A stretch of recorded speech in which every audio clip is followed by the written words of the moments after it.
Hello everyone, তো চলো আজকে আমার ছাদ বাগানে কী ফুল আর ফল হচ্ছে তোমাদের সাথে শেয়ার করি। তো চলো, তো প্রথমেই দেখো আজকে আমাদের ছাদে এই ছোট্ট পেয়ারাটা হয়েছে। এই ছোট্ট পেয়ারাটা এখন তো ছোট আছে, পরে তো বড় হবে, তখন তো শেয়ার করবোই, তাই এখন তোমাদের সাথে একটু শেয়ার করে রাখলাম। আর এদিকে দেখো আমাদের লেবু গাছটায় কতগুলো লেবু ধরেছে, তোমরা কি গেস করতে পারছো কতগুলো লেবু হয়েছে? যদি গেস করতে পারো তাহলে কমেন্টে জানিও। আর এরপরে দেখো লেবুগুলো মানে এত বড় বড় হয়েছে, এত সুন্দর লাগছে দেখতে, মানে কি আর বলবো।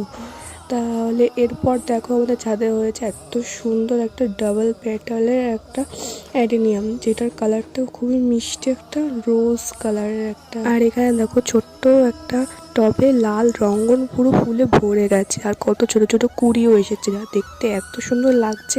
আর এদিকে দেখো ছোট ছোট মিলি ফুলও হয়েছে, আর এখানে একটা ছোট্ট লক্ষ্মী জবা হয়েছে। ভালো লাগলে অবশ্যই লাইক করে সাবস্ক্রাইব করে দিও।